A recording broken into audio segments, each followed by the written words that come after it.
Hello everyone, Joe from Central Jersey Conrail and N-Scale. So this is a little extra bonus video. This is going to be my first how-to video, step-by-step process. And what I'm going to be doing this time is we're going to be installing a Digitrax drop-in decoder in an Atlas Trainman GP15-1. So I'm going to take you step-by-step through the process on how I do my decoder installs.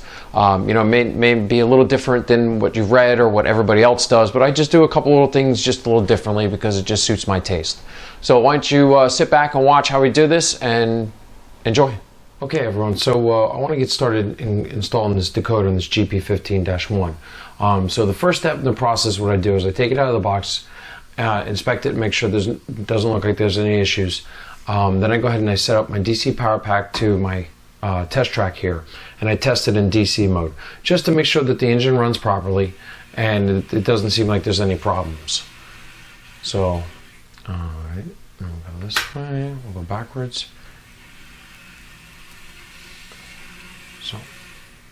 So once I've tested it, then I'm going to go ahead and move over to the workbench, and we're going to get started up opening up the locomotive and putting the decoder in.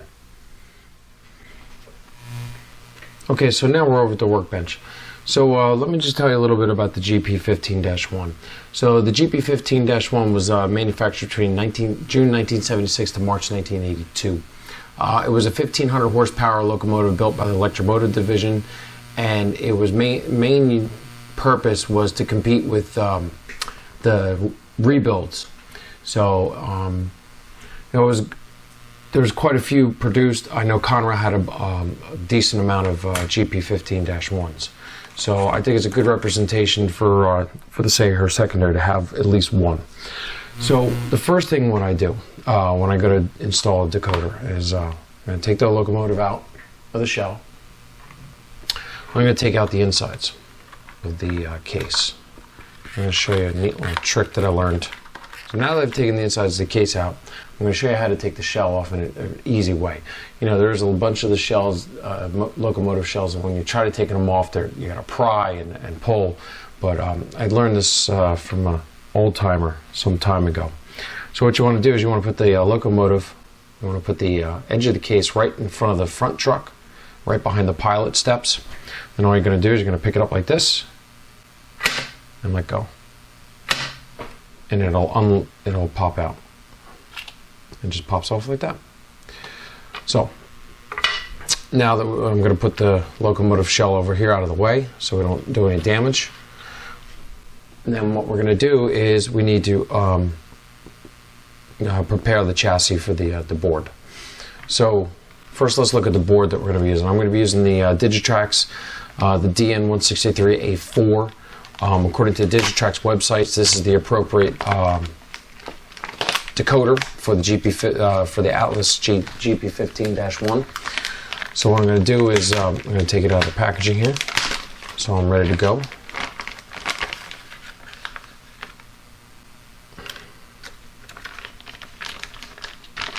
Okay, so before we get started tearing into the chassis and start doing the decoder install, I make sure I have a couple of tools handy at my workbench, so just in case I need them.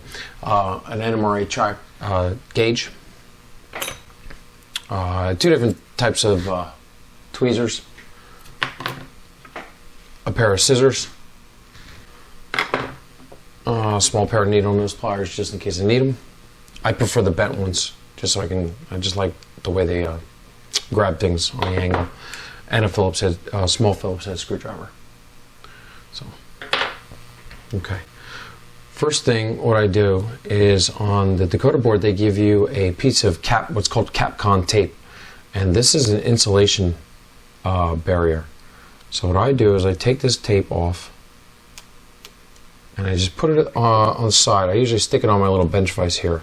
In fact, I have a bunch of them just stuck on the side.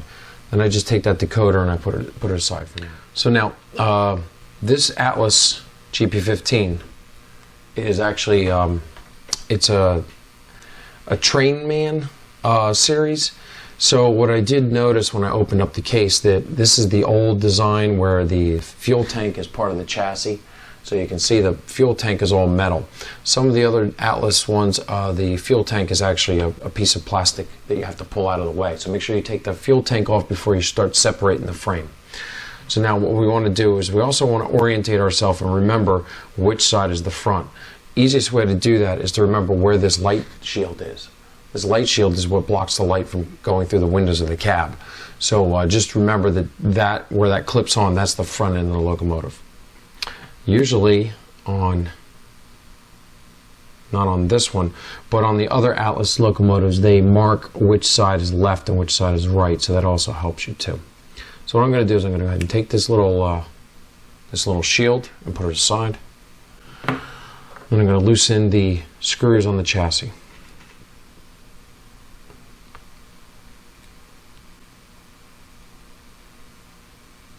Now, as you're loosening these screws, expect these trucks to come out of the chassis so that it's not a shock to you. If they do fall out, it's okay. It's a quick and easy, just pop them back in and line them up, and it'll be fine. Now, the other thing that you're going to need is, that I forgot before I started, is I use an X-Acto knife. So you're going to need an X-Acto knife because on the Atlas there's a little motor. The motor mount has clips here on the top.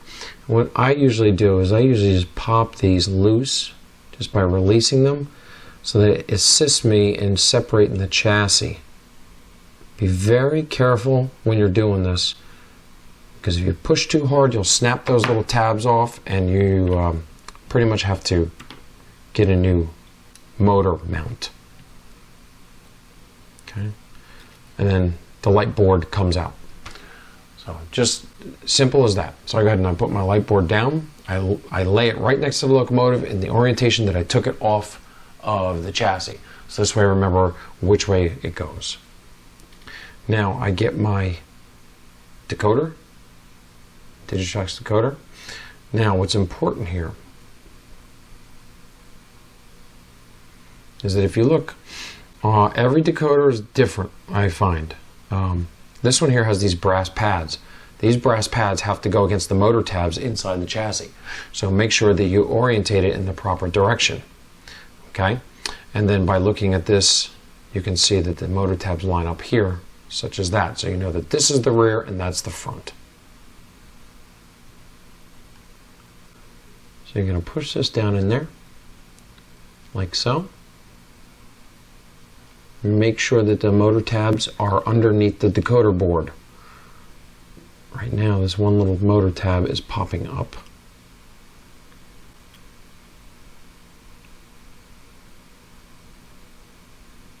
Okay, once you do that, squeeze the chassis together and you should hear those little clips click in.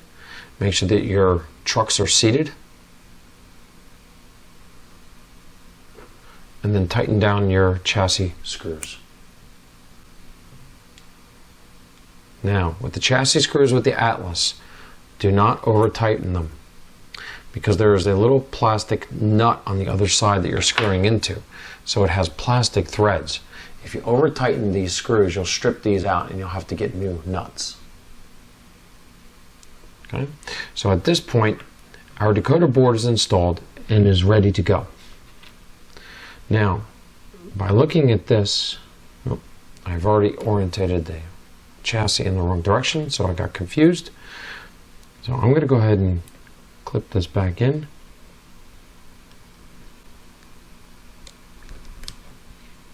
Like so. Okay? And now we are ready for programming. Okay. So as I was heading over to the programming track, I realized that I forgot to put Capcom tape down. So what the Capcom tape is for is it's an insulation barrier so that the board doesn't come in contact with the chassis and short out. However, looking at this chassis here, you can see that there's plenty of space. So at this point, I'm not going to worry about it. I'm just going to go ahead and skip that step. So, you know, but I'll leave it up to everybody. It's what you feel. If you feel that you need to put Capcom tape down in there, go ahead and do it. So, okay, so I'm going to go ahead and put this on the programming track now. Okay, so I do all my decoder programming through Decoder Pro 3, the JMRI program, because I have the PR3 hooked up to the DCC system. So this is going to be a little different for anybody who doesn't use the Decoder Pro. So when I'm doing the Decoder Pro 3, first thing I'll do is make sure that I've selected programming track, and I'm going to click New Locomotive. And then what I'll do is I'm in the program mode, paged mode, and I'm going to read type from decoder. I'll click on that button, and now what the system's doing is it is talking to the locomotive on the programming track, and it is getting all the pertinent information. So, of course, Decoder Pro 3 didn't pick out exactly which decoder it is. It just came up with and selected all the Digitrax ones. So we know that this is the 163A4.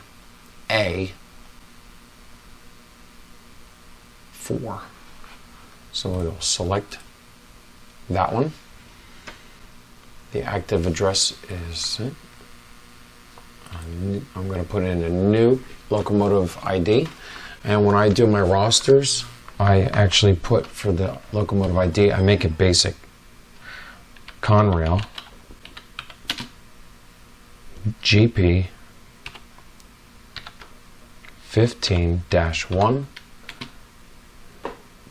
and then I put in parentheses the road number 1645, and that's my entry.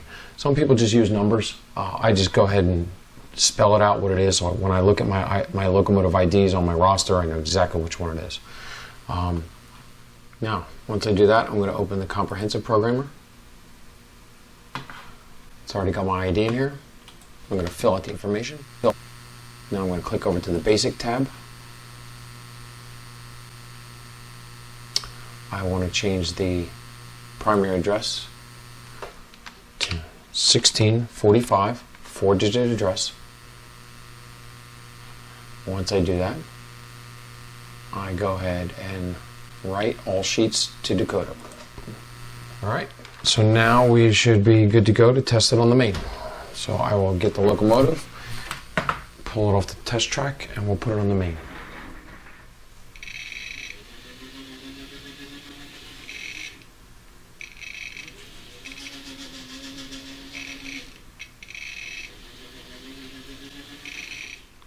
Okay, so now what I'm going to do is I'm going to take it off, take it back to the bench, and we're going to put the shell on.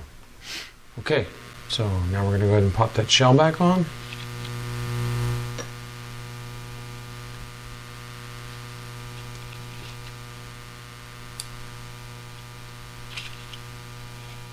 Nose first. So now, what's a prudent thing to do now is I go ahead and I check my wheel flanges here, make sure that they are within tolerances for the NMRA standard. And they look good here, and they look good here. Good.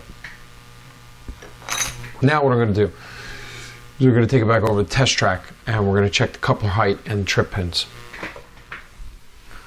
Okay, so now I'm back over to the test track. First thing I want to do is I make sure that there's no power on my test track / programming track. Okay, first thing I'm going to do is I'm going to use an NMRA coupler height gauge.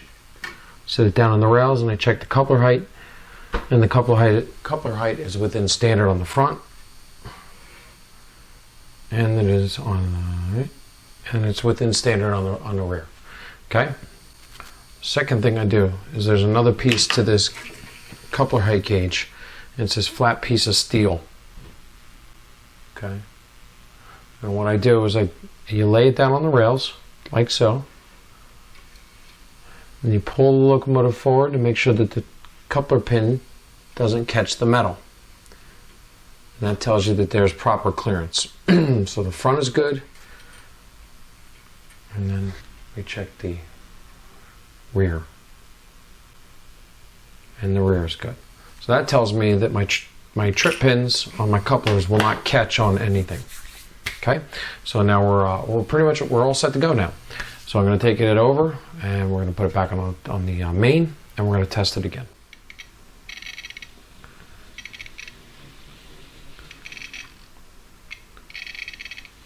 Now this second function test, what I'm doing here is I'm just making sure that when I put the shell back on that I didn't get anything dislodged or move anything out of the way. So as you can see, it's running good. So there you have it.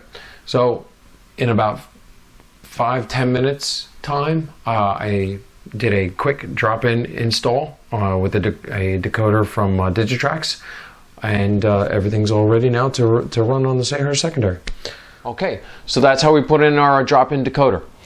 So the one topic that I didn't really cover in this video is kind of a break-in. You know, once you do your decoder install, you really should be doing a break-in period on the locomotive and get it to run by itself, no load, and just run it constantly.